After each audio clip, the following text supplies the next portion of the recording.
आपके नए मंदिर उद्घाटन का कौन सा साल है? दूसरा, तीसरा, चौथा, पांचवा। आपके इस मंदिर का उद्घाटन हुआ था 2015 पावन द्वादशी को। आप थे इधर पावन द्वादशी को।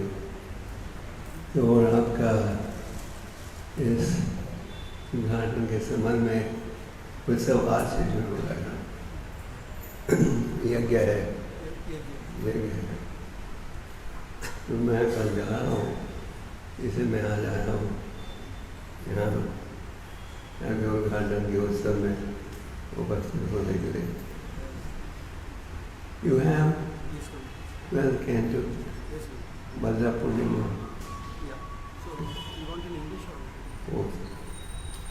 ओम नमो भगवते वासुदेवाय।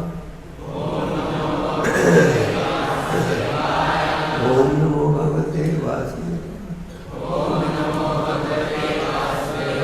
ओम नमो भगवते वासुदेवाय। श्रीमद् भागवतम अध्याय 8, 8वां स्कंद, 18वां अध्याय, श्लोक नंबर 1।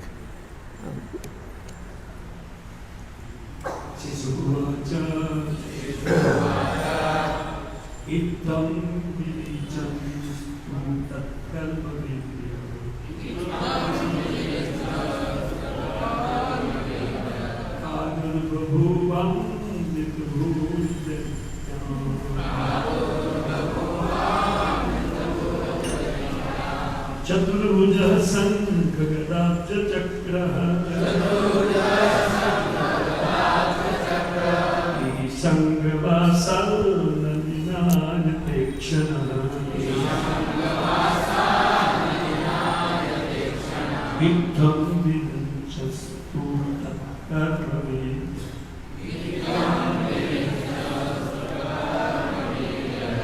प्रादुर्बभूवं ऋतुभूरिविद्या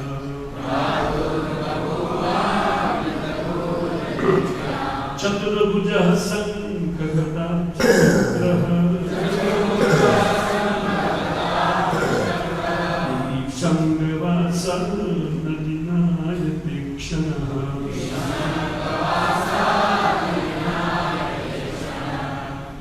श्रीसुतवाच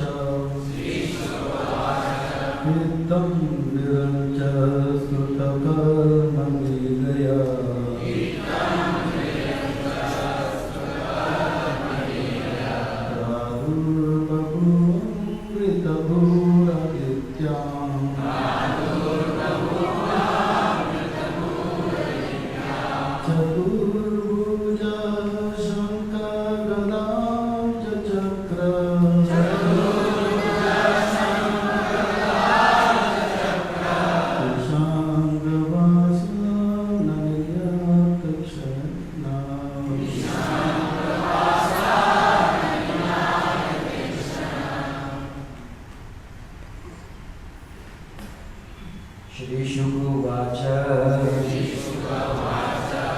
इत्थं विरिञ्च स्तुतकर्मवीर्य विरिञ्च स्तुतकर्मवीर्य प्रादुर्बभूवामृतभूरदिव्यता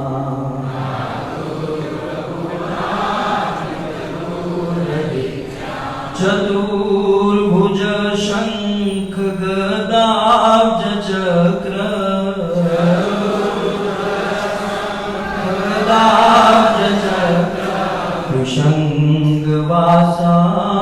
कृशङ्गवासानलिनायते क्षणा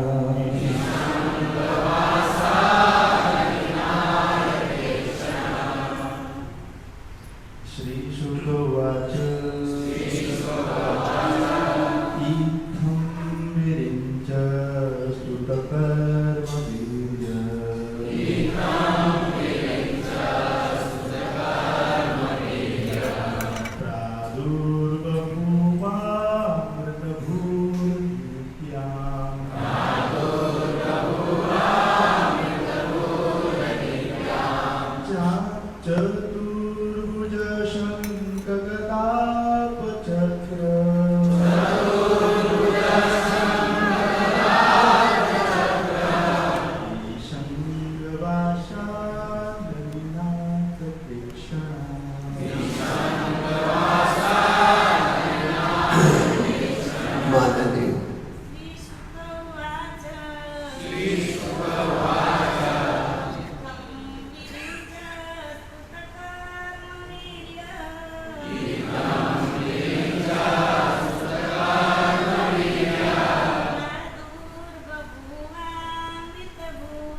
शुकुवाच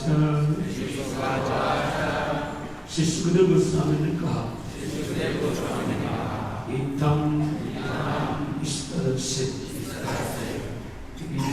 स्तुत कर्म विद्या भगवान जिनके कार्यों एवं पराक्रम की प्रशंसा ब्रह्मा जी भी करते हैं।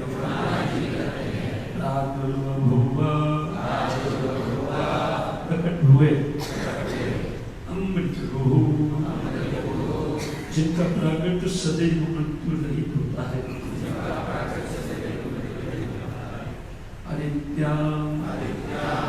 अदिति के गर्भ से चतुर्भुज चार भुजाओं वाले शंख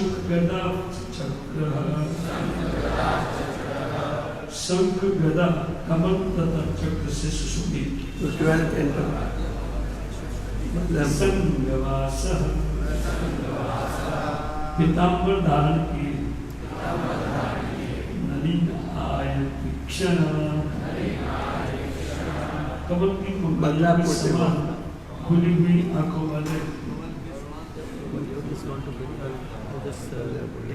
तात्पर्य से किसी भक्तिवेदांत स्वामी श्री भगवान महाराज के द्वारा श्री सुखदेव गोस्वामी ने कहा कि जब ब्रह्मा जी इस प्रकार भगवान के कार्यों एवं पराक्रम का यशोगान कर चुके तो भगवान जिनकी एक सामान्य जीव की बात की कभी मृत्यु नहीं होती अदिति के गर्भ से हुए उनके चार हाथ शंख चक्र गदा तथा पद्म से सुशोभित थे।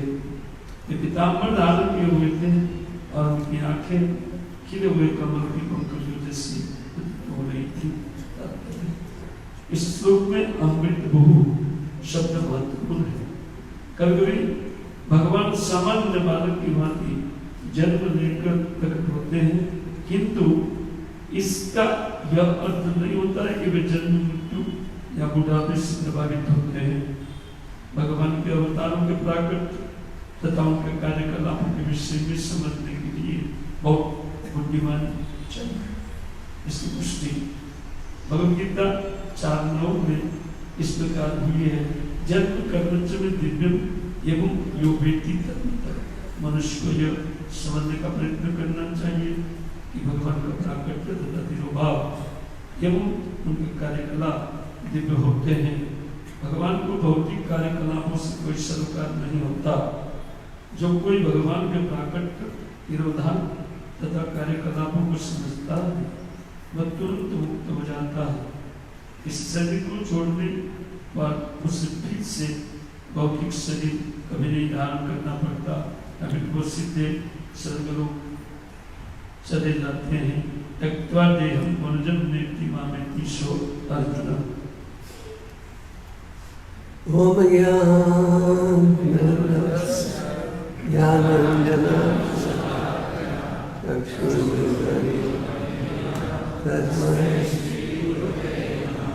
हनुमान जुड़ाइए,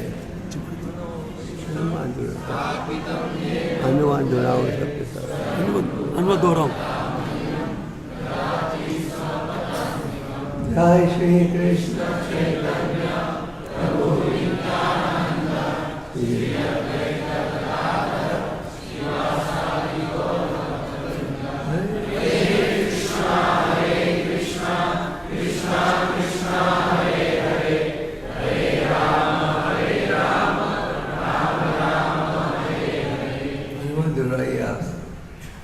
श्री सुखदेव गोस्वामी ने कहा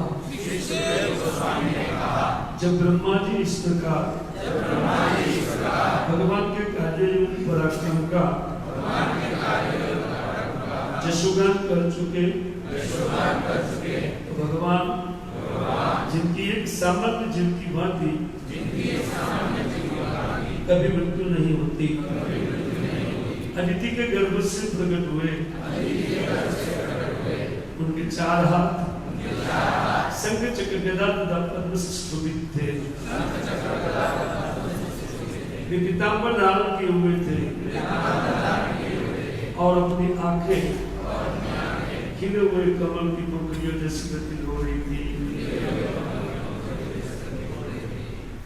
तो आपका ये मंदिर लगभग आज से 5 साल पहले इसका उद्घाटन हुआ था और मोहम्मद वादसी के दिन और आपका प्रचार इस शुरू हुआ था बाइंडर से और बाइंडर में रामनवमी 1986 में श्री राधा गिरधारी का राधाष्टमी स्टॉप हुआ था 1986 में श्री राधा गिरधारी जी की स्थापना हुई थी।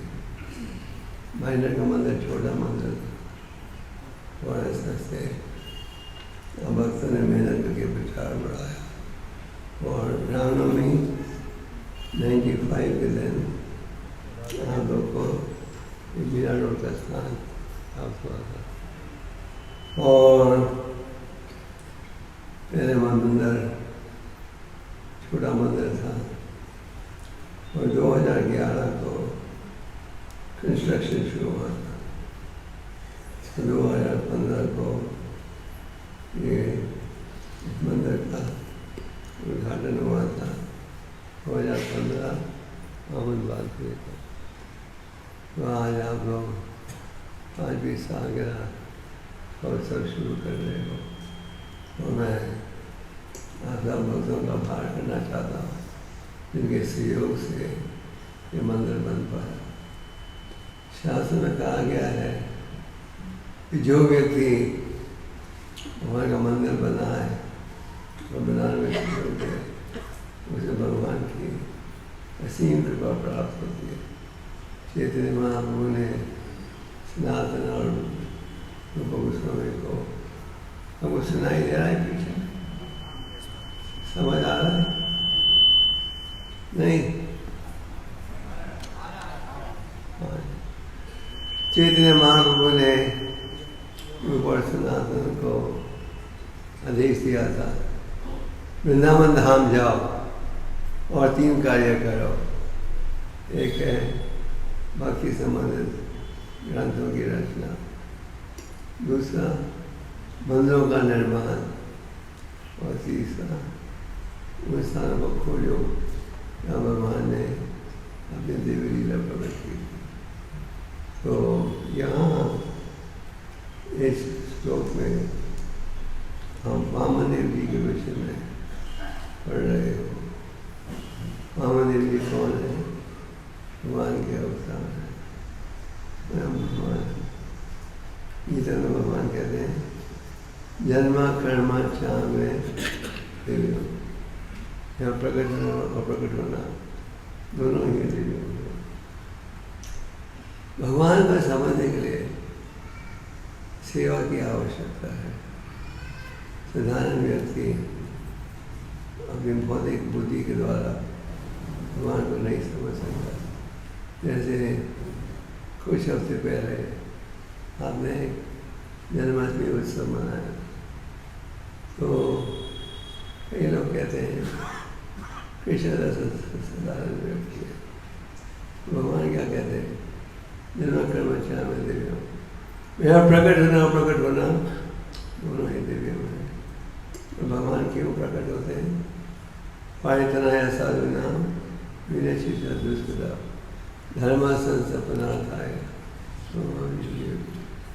भगवान जब पृथ्वी पर प्रकट होते हैं अपने अद्भुत रूप में प्रकट होते हैं। उसकी तुलना कोई साधारण व्यक्ति ना देवता कर सकता है। वासुदेव की उदाहरण के लिए जेल खाने में थे। कंस को भय था क्योंकि बहन के 8वें पुस्तक उन्होंने खतरा है। भगवान प्रकट जेल खाने में अपने दिव्य रूप में 4 हाथों के साथ सजे हुए गहनों के साथ और एक विदुरिया मणि भी थी। जो विदुरिया मणि एक ऐसी मणि है तो हर पल रंग बदलती रहती है। अगर आप उसको खरीदना चाहो तो जो नगरी बाजार में नहीं मिलेगा, कुंदन धाम जाना पड़ेगा। वहीं प्राप्त हो सकते। पर भगवान प्रकट हुए थे अपने दिव्य रूप में और वो अपने माँ बाप को यकीन दिलाना चाह रहे थे कि मैं प्रकट हो रहा हूँ। जब माता पिता ने उनसे निवेदन किया कि आप साधारण बच्चे का रूप ग्रहण कर लो, क्योंकि उन्हें भय था कि कंस को सूचना नहीं मिल जाए, उन्होंने तुरंत ही साधारण बच्चे का रूप ग्रहण कर लिया। दूसरे शब्दों में भगवान के लिए कोई कार्य असंभव नहीं है और भगवान अपने भक्तों के साथ ही प्रकट होते हैं। भगवान ने क्यों वासुदेव देवकी को स्वीकार किया माता पिता के रूप में? उन्होंने बहुत गहरी तपस्या का पालन किया था। 12,000 देवताओं के वर्षों के लिए उन्होंने कुछ नहीं खाया, केवल पत्ते जो पेड़ों से गिरते थे और ताजी हवा। और इंद्रा उनका चिंतन क्या था कि हमें भगवान प्राप्त हो पुत्र के रूप में, और भगवान की तपस्या से बड़े प्रसन्न थे। और भगवान ने अद्भुत लीला प्रकट की। आजकल कई व्यक्ति अपने आप को भगवान बुलाते हैं। आप भारत के इसके स्थानों में जाओ, अनेक भगवान मिलेंगे। तो जब असली भगवान प्रकट होते हैं वो अद्भुत लीला प्रकट करते हैं। जैसे आप देखोगे वामनदेव जी ने भी अद्भुत लीला प्रकट की, और यही सोचना कि हम इसकी नकल कर सकते हैं, ये मूर्खपन है। तो भगवान भी प्रकट हुए, उन्होंने अपना अद्भुत रूप प्रकट किया, और जब माता पिता ने निवेदन किया तो साधारण रूप ग्रहण कर लिया। तो भगवान को समझने के लिए हमें अश्वनिंदियों को शुद्ध बनाना है। यहाँ आप देखते हो कि परम भगवान अदिति के पायोव्रत से बड़े प्रसन्न थे। अदिति ने पति के कहने पर बड़ी गहरी तपस्या की, पायोव्रत मंत्रों का उच्चारण किया, केवल दूध पर ही जी रही थी, और भगवान उनके तपस्या से प्रभावित हुए और उन्होंने अपने आप को प्रकट किया इस दिव्य रूप में। तो तपस्या के बिना भगवान को समझना असंभव है। अनेक व्यक्ति धर्म का प्रचार करते हैं और कभी भी तपस्या की चर्चा नहीं करते। भगवान ऋषभदेव कहते हैं तपो दिव्यम पुत्र का ये नहीं सकता, ये मेरे पुत्र तुम सब तपस्या का पालन करो, तपस्या के द्वारा ही तुम मुझे समझ सकोगे। ऐसे देखा जाए भौतिक समाज में भी जबरदस्ती तपस्या करनी पड़ती है, तो यह है तपस्या भगवान की खुशी के लिए। और गीता में 18वें अध्याय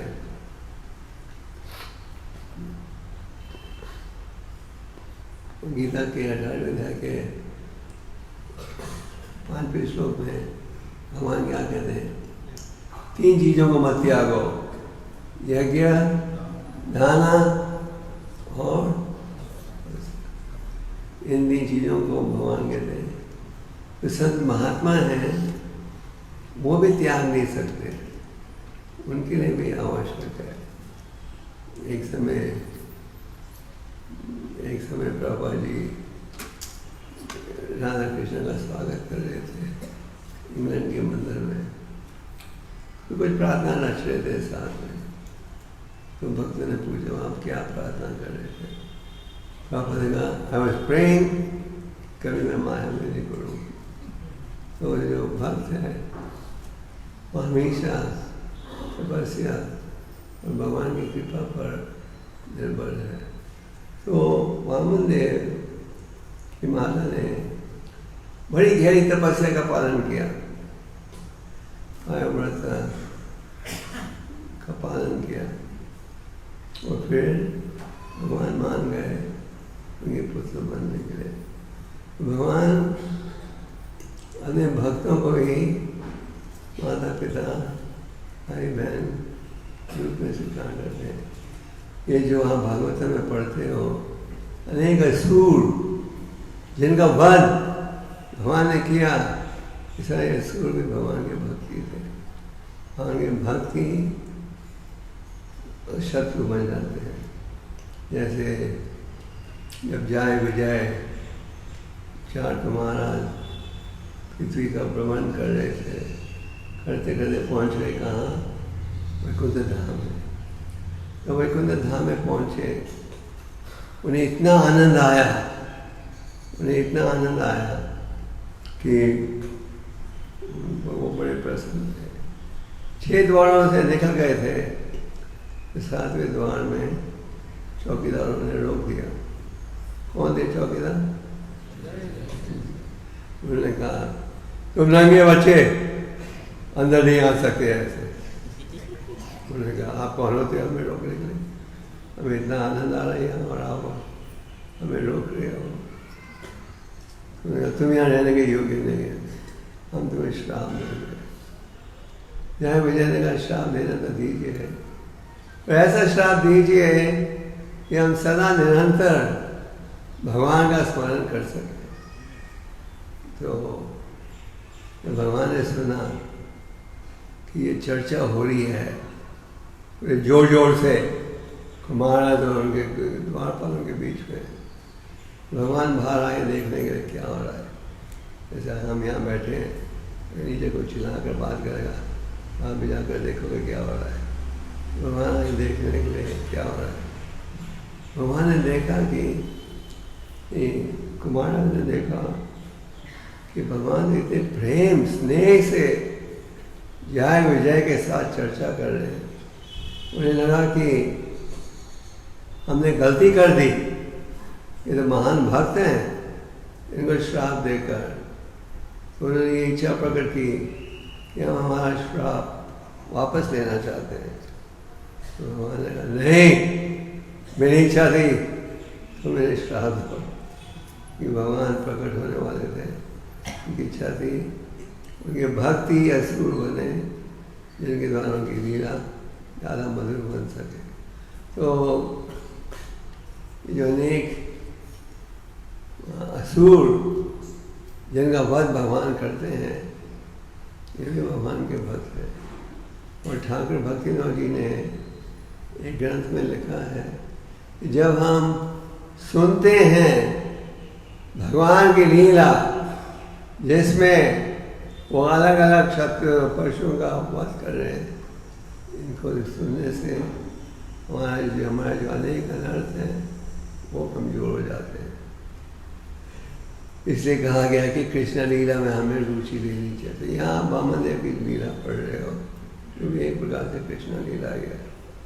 तो वामन देव जी प्रकट हुए अदिति के गर्भ से। क्यों? कि भगवान की तपस्या से बड़े प्रसन्न थे। भगवान को प्रसन्न करना है तो एक ही माध्यम है। आपको करोड़पति बनने की जरूरत नहीं, PhD डिग्री की जरूरत नहीं, बड़ा खूबसूरत होने की जरूरत नहीं। केवल किसकी जरूरत है? सेवो मुके ही जीवन दो के मानव। इसलिए भगवान कहते हैं पत्रम पुष्पम फलम तोयम। अगर तो मुझे पत्ता भी दोगे प्रेम के साथ, तुलसी का मैं स्वीकार कर लूँगा। तो भगवान ईश्वर में बताया जा रहा है प्रकट हुए 4 हाथों के साथ और पीताम्बर रंग के रेशम के वस्त्र उन्होंने पहने हुए थे। उनकी जो आंखें थी कमल के फूल जैसे खूबसूरत।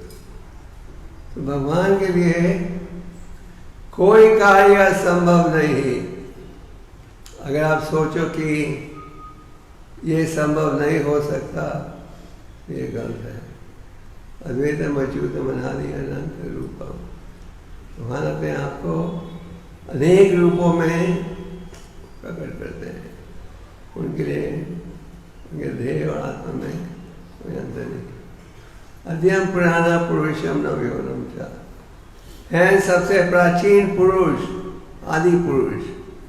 और देखते हैं कैसे, एक युवक के समान।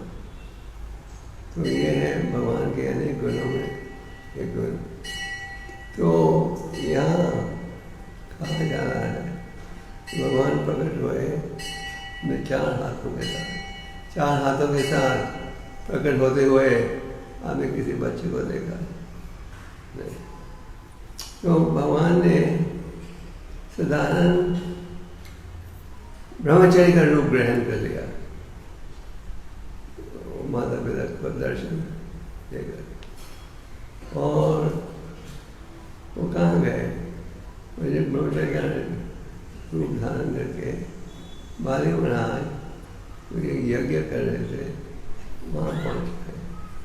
तो हमें ये समझ लेना चाहिए, भगवान के लिए कोई कार्य असंभव नहीं है। भगवान अपने आप को दिव्य रूप में प्रकट करते हैं, अनेक रूपों में। दूसरे धर्म के प्रचारकों के पास ये ज्ञान नहीं है। भगवान जैसे प्रकट हुए भगवान नरसिंह रूप में, तो कई पश्चिम देश के लोग कहते थे ये कैसे संभव है? भगवान प्रकट होते हैं आधे पुरुष, आधे मनुष्य, आधे पशु के रूप में। वो भौतिक बुद्धि से नहीं समझ सकते।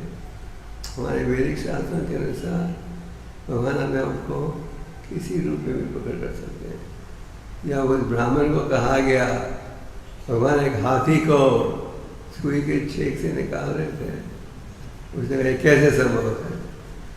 पर जब भगवान में श्रद्धावान भक्त को कहा गया, वो तो नाचने लगा खुशी में। उसने कहा जब भगवान एक बड़े पेड़ को एक छोटे बीच में डाल सकते हैं, तो हाथी को सुई के छेक से क्यों नहीं निकाल सकते? तो वामन देव ने दिव्य रूप प्रकट करके साधारण बच्चे का रूप ग्रहण कर लिया, साधारण ब्रह्मचारी। और वो गए बाली महाराज की अश्वमेध यज्ञ में। जैसे भी आप यज्ञ करने जाओगे तो बाली महाराज भी अश्वमेध यज्ञ कर रहे थे। वो शराब नहीं कर सकते हैं इस युग में। तो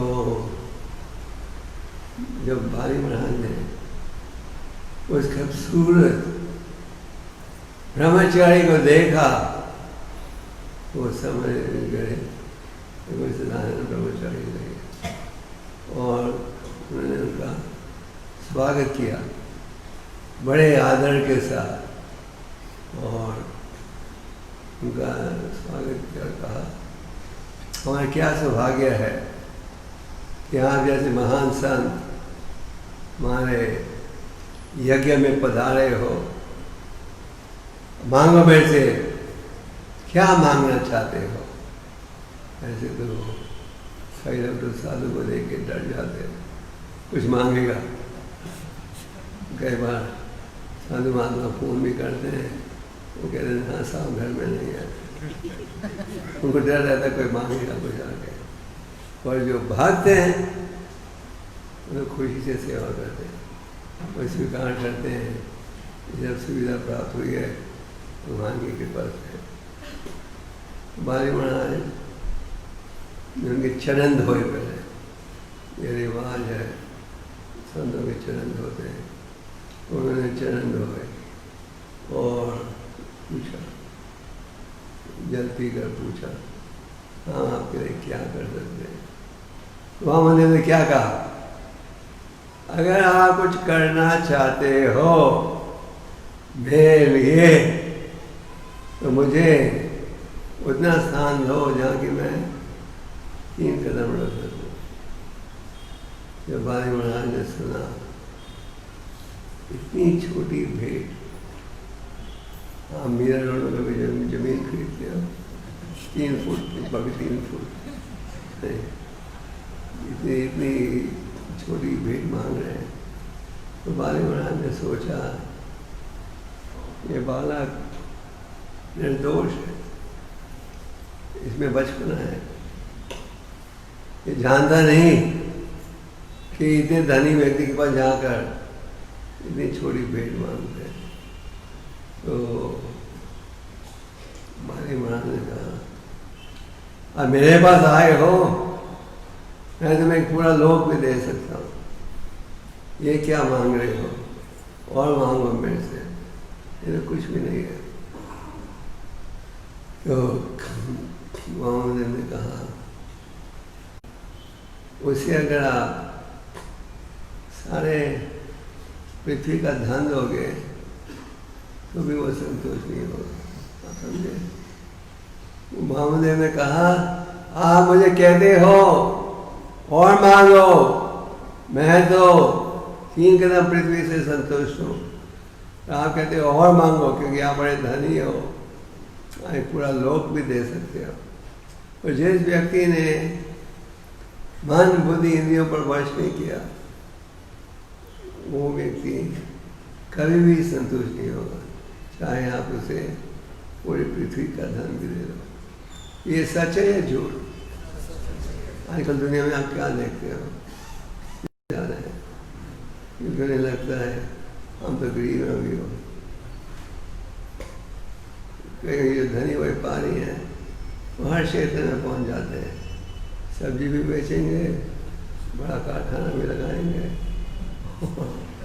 सोने की दुकान भी खोलेंगे, उनके हर क्षेत्र में उनका हाथ होना चाहिए। तो और आप विश्व में देखो, विश्व की जो 10% आबादी है, उनके पास विश्व का 80% धन है, और जो 90% आबादी है उनके पास 12-13% है बस। ये कैसे समझ? जो धनी व्यक्ति हैं वो सोचते हैं हमें और भी धन कमाना जाए, तो और धन कमाते जाते हैं। और अगर किसी व्यक्ति ने इंद्रियों पर वश किया है तो वो हर स्थिति में संतुष्ट रहेगा। ये नहीं कि अगर बैंक में करोड़ रुपये आएंगे तो ही मैं संतुष्ट हूँ। प्रभुपाद जी इस विषय में गोस्वामी का उदाहरण देते थे। रूप और सनातन गोस्वामी एक समय समाज में बहुत ऊंचा स्थान था। रूप गोस्वामी ने जब सरकारी नौकरी त्यागी, उनके पास इतना धन था कि पूरी नाव भर गई थी किसके साथ? सोने के सिक्कों के साथ। और जब वृंदावन गए, वृंदावन जाकर मधुकरी करके जी रहे थे। मधुकरी मतलब घर घर जाकर भीख मांगना, उनके पास रहने के लिए भी कोई ठिकाना नहीं था।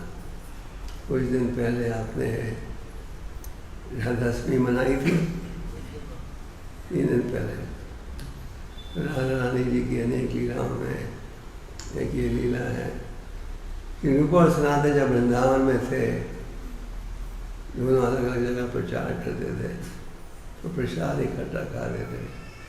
तो सनातन गोस्वामी जब एक दिन को घर में आए तो उन्होंने देखा कि भाई ने बहुत अच्छी खीर भाई बनाई, तो इतनी अच्छी थी कि उसकी खुशबू दूर तक जा रही थी।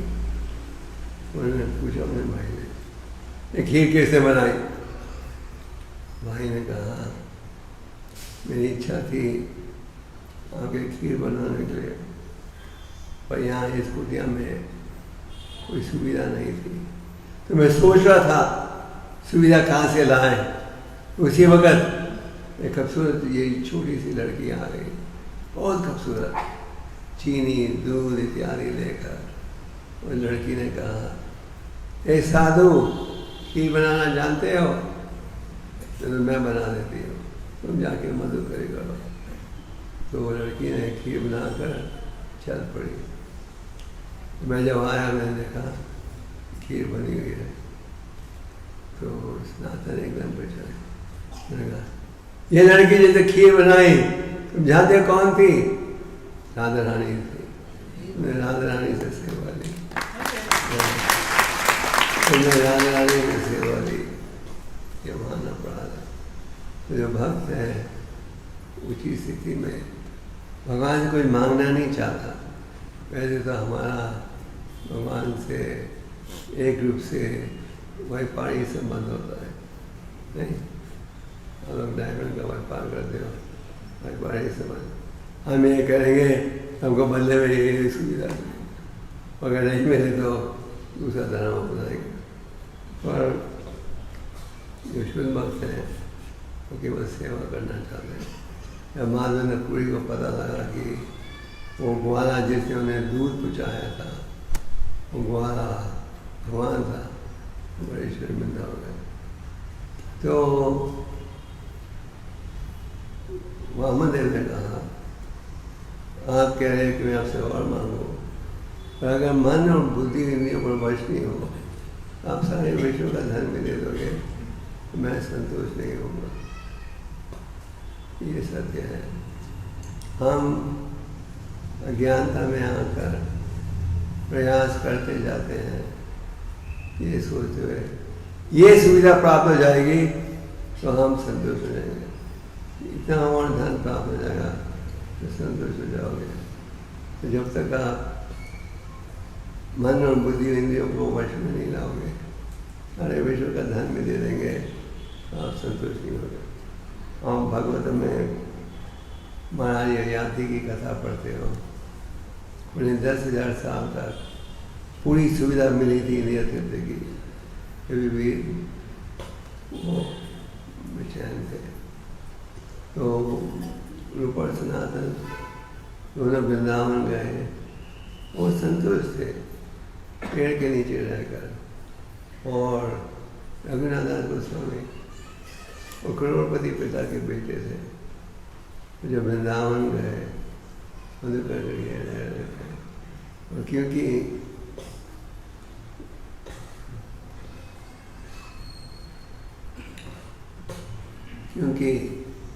वो भक्ति में जुड़े हुए थे तो हर स्थिति में संतुष्ट थे। तो हमारे महाराज ने वामदेव ने कहा जिस व्यक्ति ने मन इंद्रियों को वश में नहीं किया हो वो कभी भी संतुष्ट नहीं होगा। हरि महाराज के गुरु का नाम क्या था? शुक्राचार्य। शुक्र का अर्थ है वीर्य, सीमेन। तो प्रभुपाद समझाते हैं 2 प्रकार के गुरु होते हैं, एक है तालीम के अनुसार, दूसरा है ज्ञान के अनुसार। जैसे भारत में कई संप्रदाय हैं जिसमें गद्दी बाप से बेटे को जाती है, बेटे से बेटे को जाती है। और शुक्राचार्य विदायशी गुरु थे। वो समझ पाए कि ये जो ब्रह्मचारी है ये सारा ब्रह्मचारी नहीं है, ये तो भगवान उनके शिष्य से लीला कर रहे हैं, उनके सारे धन को लेने के लिए। और शुक्राचार्य को चिंता थी अगर मेरा धनी शिष्य विधि हो जाएगा मुझे चिंता कौन देगा? तो वो चिंता थी अपने जेब की कि अगर मेरा शिष्य सारा धन भिखारी को दे देगा तो मेरे लिए क्या बचेगा। तो उसने कहा कि हे मूर्ख शिष्य, तुम जानते नहीं ये ब्रह्मचारी कौन है? ये है भगवान इस रूप में जो आए हैं तुम्हारे सारे धन को लेने के लिए, तो तुम भिखारी बन जाओगे। तुम बोल दो इस ब्रह्मचारी को कि तुमने जो बोला इन कदम दोगे, मैं खौल में बोला था, तुम गंभीर नहीं थे, तो गुरु सिखा रहा था झूठ बोलो, वचन दिया है अब तुमने मुकरना है उससे, क्योंकि तुम्हारा सारा धन ये लूट लेगा, तो तुम झूठ बोल दो। तो बालीवान ने कहा ये पृथ्वी पहाड़ों का बोझा उठा सकती है, सागर का बोझा उठा सकती है, पूरी प्रजा का बोझा उठा सकती है, पर झूठे का बोझा नहीं उठा सकती। मैं झूठ नहीं बोलूँगा। तो ट्रूथफुलनेस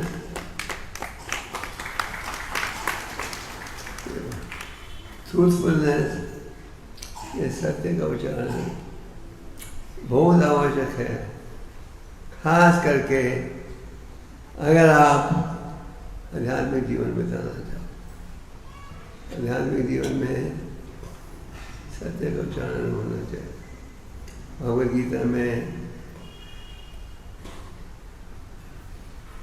गीता में भगवान जीव की तपस्या की चर्चा करते हैं, मन की तपस्या का चर्चा करते हैं और ध्येय की तपस्या का वर्णन। ध्येय के विषय में कहते हैं ध्येय को सदा भगवान की सेवा में उपयोग करो, ध्येय के द्वारा शुद्ध ब्राह्मणों का उपयोग की सेवा करो, मन के द्वारा भगवान का चिंतन करो, जीव के द्वारा क्या करो, सत्य का उच्चारण करो, जीव के द्वारा सत्य का उच्चारण करो, जीव के द्वारा भगवान का नाम लो, वैदिक शास्त्र का उच्चारण करो। जीव की एक तपस्या है सत्य का उच्चारण, क्योंकि आजकल हमारे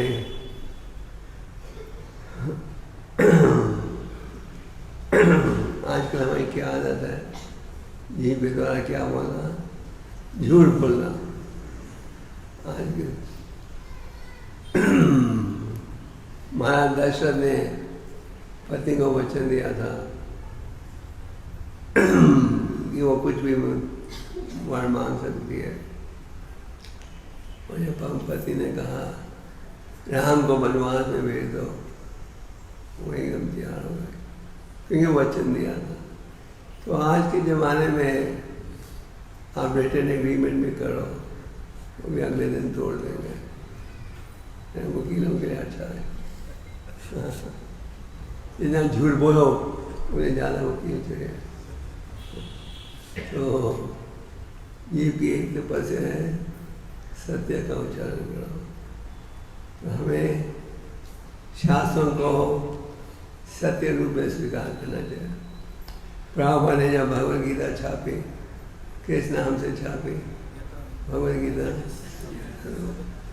जिस विचारधारा से भगवान ने बोला और अर्जुन ने स्वीकार किया। जब प्रभु जी अमेरिका गए तो भगवद गीता की मैन्युस्क्रिप्ट उनके साथ थी। तो प्रभु जी ने अपने भक्तों को बोला, गेट दिस बुक पब्लिश्ड। तो छुपाई के लिए प्रभु जी के शिष्य ब्रह्मानंद प्रभु उनका ध्यान हो गया, वो कई पब्लिशर के पास गए। सब पब्लिशर पढ़ते थे और कहते थे इन ग्रंथों में कृष्णा और भक्ति का बहुत ज़्यादा वर्णन है, इसको घटाओ। मैंने कहा नहीं। जब प्रभु जी अमेरिका न्यूयॉर्क पहुँचे, उस समय की कई बोगस स्वामियों ने पापा से परिचय किया, आप जो संदेश दे रहे हो वही नहीं सुनेगा। और प्रभु ने बदला नहीं। जब प्रभु जी बॉस्टन पहुँचे, उन्होंने अमेरिका का दर्शन दिया, वो देखा क्या वातावरण है, तो उन्होंने एक कविता लिखी जिसमें उन्होंने कहा कि कौन सुनेगा आपके संदेश को। प्रभु ने तो सत्य संदेश देना था। और फिर अंत में कहा पर राधा रानी की असीम कृपा से ये संभव हो सकता है।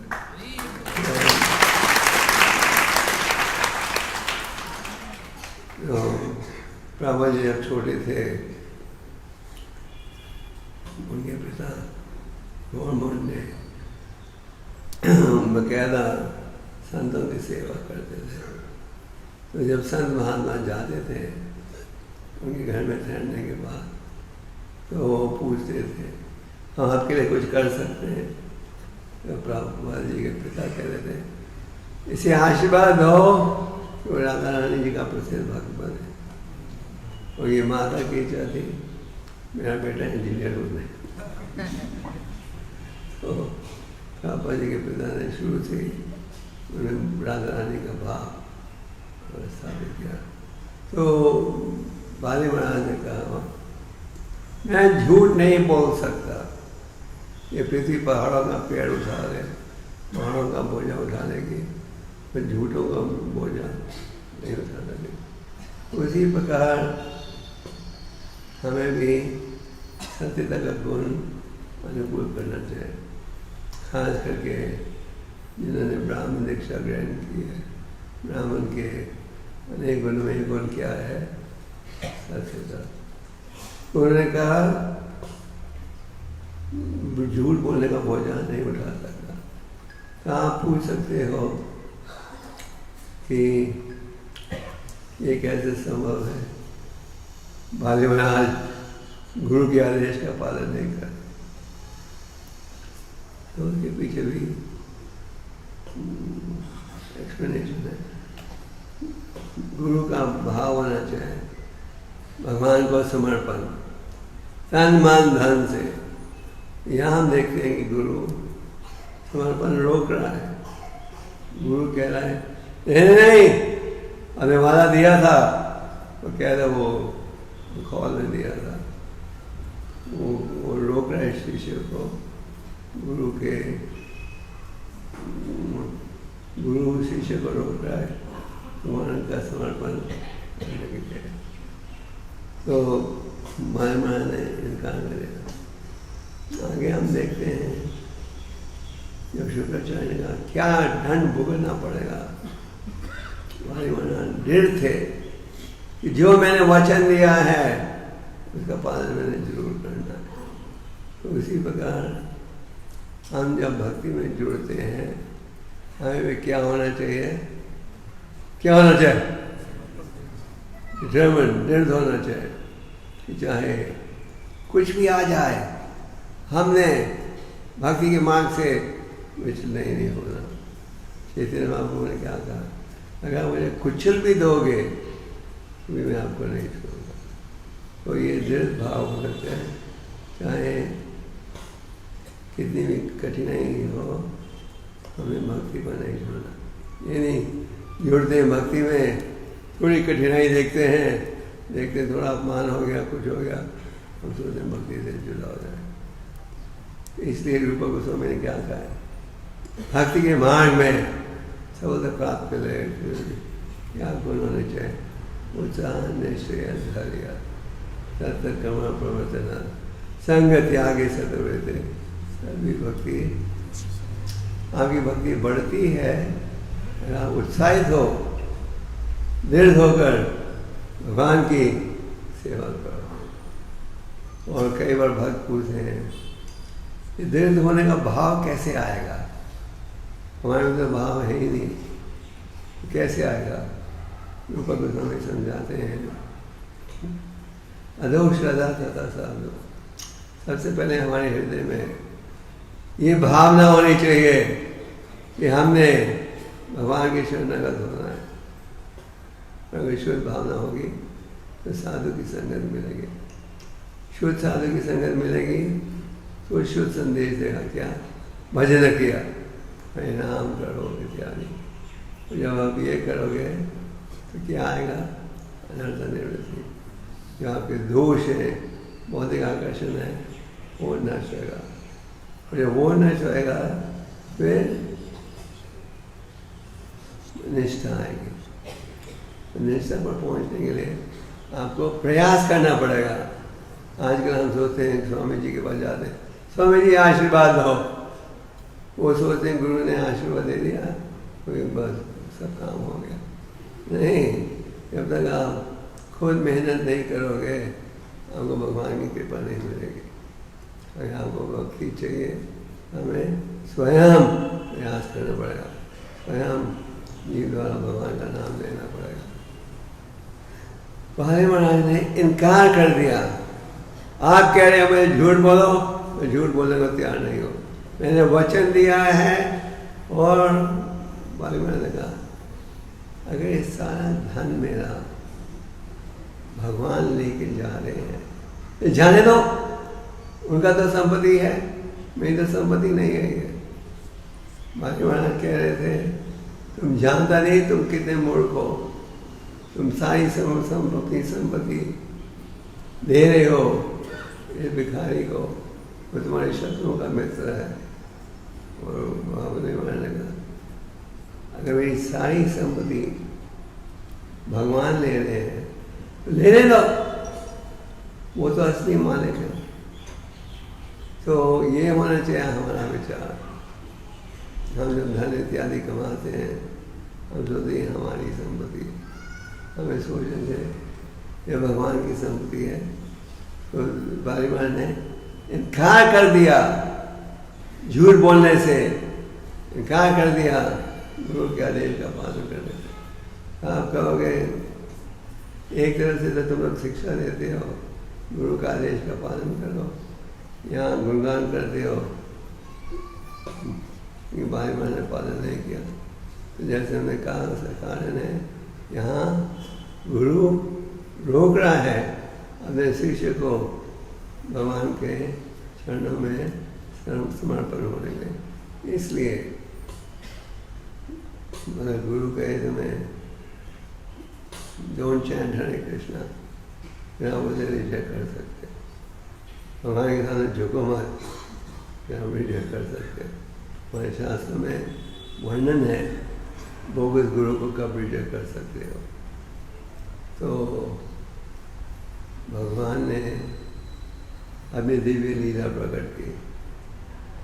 भगवान जैसे हम कह रहे थे भगवान जो प्रकट होते हैं अद्भुत लीला प्रकट करते हैं।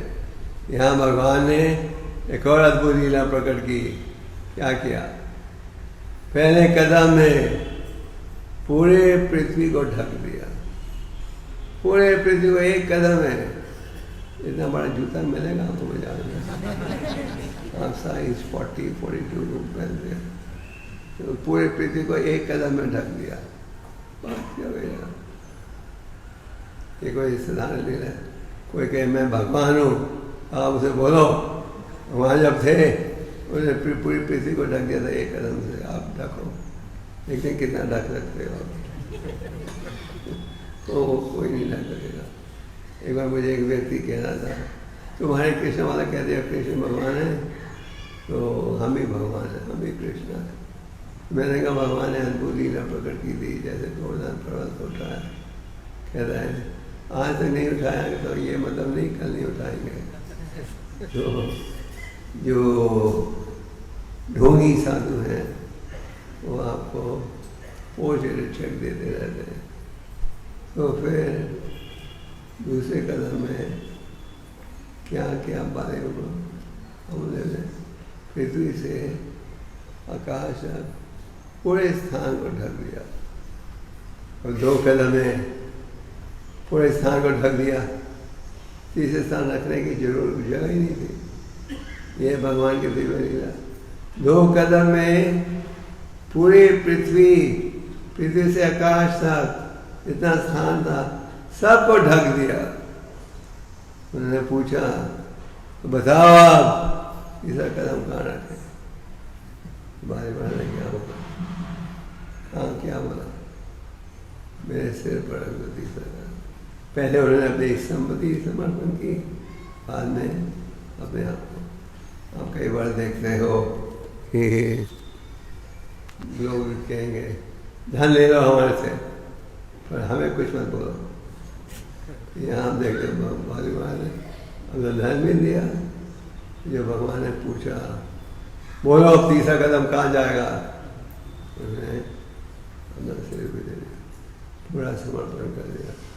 तो भगवान जब प्रकट होते हैं अपनी अद्भुत लीला प्रकट करते हैं। हमें इसलिए इन लीलाओं में रुचि लेनी चाहिए। कहा गया है श्रीमद् भागवतम जो है सबसे उत्तम ग्रंथ है। व्यासदेव ने सब ग्रंथों की रचना की थी। इसके पश्चात उन्होंने इस पूरे शास्त्रों के सार को प्रस्तुत किया था वेदांत सूत्र में। जब भी उन्हें लग रहा था ये रचना में कुछ कमी रह गई, विचार कर रहे थे क्या कमी रह गई, उसी समय कौन पहुंचे उधर? नारद मुनि ने कहा तुमने शुद्ध भक्ति पर बल नहीं दिया, जिसके पश्चात उन्होंने हमें श्रीमद् भागवतम का ज्ञान दिया। श्रीमद् भागवतम का ज्ञान जो है सबसे उत्तम ज्ञान है। ज्ञानागरोपरितम फलम, सारे फल का सबसे पका हुआ फल। तो उसके पश्चात व्यासदेव ने हमें श्रीमद् भागवतम दी, जिसमें शुरू से अंत तक किस विषय का वर्णन है? शुद्ध भक्ति का, शुरू से अंत तक। तो हमारे श्रीमद् भागवतम के 12वें स्कंद के 13वें अध्याय के 13वां श्लोक। आप में से कितने लोगों के पास स्मार्टफोन्स हैं? स्मार्टफोन किन किन के पास है? बस आपके स्मार्टफोन में प्रभुपाद के ग्रंथ किनके पास है? तो स्मार्टफोन खोलिए 12, 13, 13 हिंदी में। तो ढूंढ लिया आपने?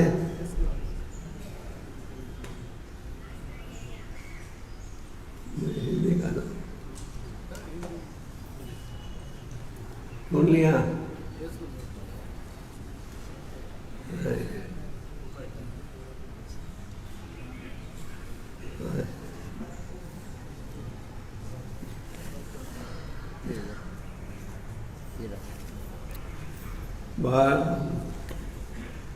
12, 13 समझ गए? यदि कोई व्यक्ति बृहद मास की पूर्णिमा को सोने के सिंहासन पर रखकर श्रीमद् भागवतम का दान उपहार के रूप में देता है तो उसे परम दिव्य ग्रंथ प्राप्त होता है। पढ़िए यदि कोई व्यक्ति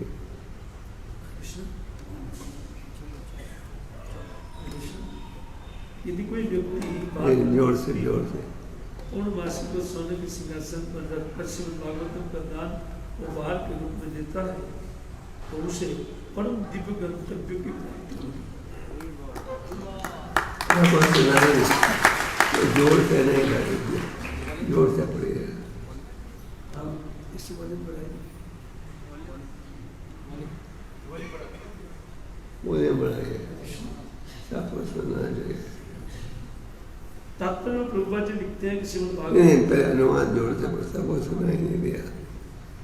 यदि कोई व्यक्ति भाद्रव मास की पूर्णमासी को सोने के सिंहासन पर रखकर श्रीमद् भागवतम का दान उपहार के रूप में देता है तो उसे परम दिव्य गंतव्य प्राप्त होगा। श्रीमद् भागवतम को सोने के सिंहासन पर रखना चाहिए क्योंकि यह समस्त वांग्मय का राजा है। ना भाद्र मास की पूर्णमासी को वांग्मय का राजा रूप सूर्य सिंह राशि पर स्थित होता है और ऐसा दिखता है मानो राज सिंहासन पर बैठाया गया हो, जो इसके अनुसार सूर्य सिंह राशि में सर्वोच्च स्थिति पर होता है। इस तरह मनुष्य बिना किसी बंधन के इस परम दिव्य ग्रंथ श्रीमद् भागवतम की पूजा करता है। श्रीमद् भागवतम जो सबसे उत्तम ग्रंथ है और भागवतम के श्लोक में कहा गया है भद्र पूर्णिमा, ये जो महीना चल रहा है भद्र महीना है, भद्र पूर्णिमा है 14 तारीख को, 14 सितंबर कुछ दिनों में तो बड़े ना तो पूर्णिमा के महीने, पूर्णिमा के दिन अगर कोई व्यक्ति उपहार के रूप में भागवतम किसी को देता है तो उसे भगवान की असीम कृपा प्राप्त हो जाती है। कई बार हमारे से लोग पूछते हैं आपके संस्था में कोई शॉर्टकट नहीं है, ये शॉर्टकट है। मतलब पूर्णिमा के संबंध में आप भागवतम को बांटो। आप कह सकते हो तुम्हारी तरफ से ये भागवतम को लाइब्रेरी में बांटो। आप लोग हमारे घर में तो दोस्त रहते हैं, आजकल तो हर के घर में 6-6, 8-8 टेलीफोन है ना। तो अगर आप 2 सेट से ज़्यादा नहीं रखना चाहते तो आप दूसरों को बांट सकते हो। और तो इस समय हमारी संस्था में भागवतम का मैराथन चल रहा है, ये भद्र पूर्णिमा के उपलक्ष्य। पिछले साल भद्र पूर्णिमा के उपलक्ष्य हम लोग ने 7,700 भागवतम के सेट सारे विश्व में बांटे थे। 700 सेट अमेरिका में और 7,000 ये सारी योजना है और ज़्यादा बांटती। ये भागवतम में इतना प्रसिद्ध ग्रंथ है कि अगर आप घर में रखोगे, एक श्लोक भी पढ़कर उसका चिंतन करोगे, आपका जीवन सफल हो सकता है। तो ये भद्र पूर्णिमा के ज़्यादा दिन नहीं बचे अभी। हाँ, 14 तारीख को भद्र पूर्णिमा है, तो आप भद्र पूर्णिमा मैराथन कर दें।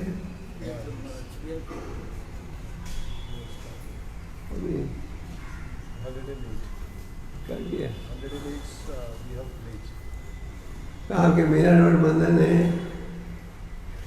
108 भद्र पूर्णिमा के संबंध में 108 भागवतम के सेट्स की योजना दी है। हल्की ताड़ी मार रहे हैं।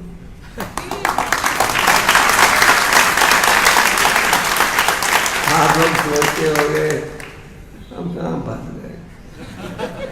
कभी भागवतम मैराथन, कभी गीता मैराथन, कभी जन्माष्टमी मैराथन, कभी दिवाली मैराथन, कुछ ना कुछ होते रहता है। सच बात है।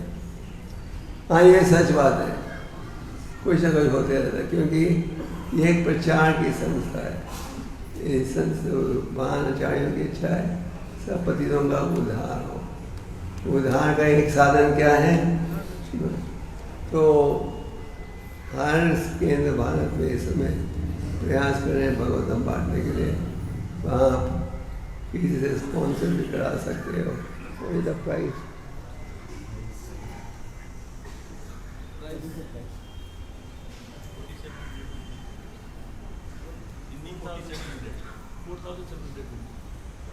हाँ, बोलिए।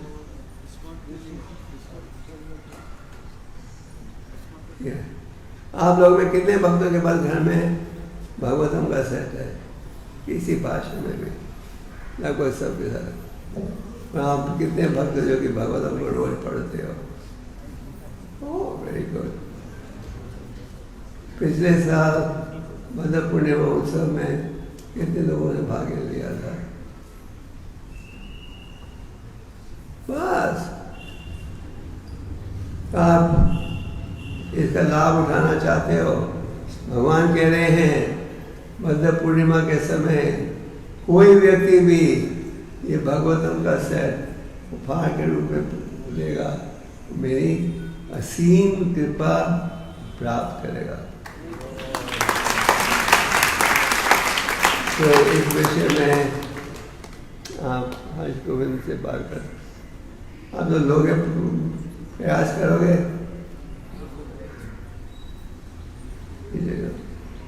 Okay. So happy 5th anniversary.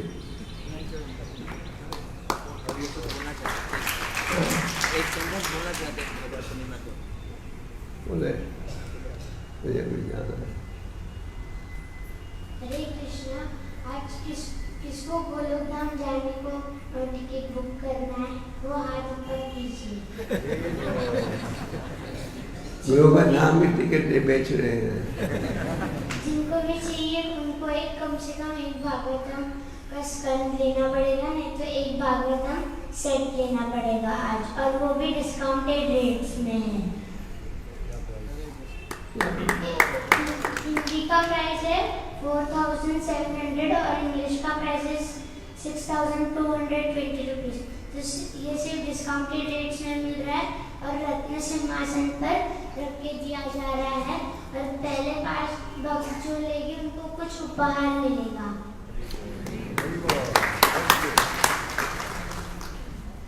आप के कहने पर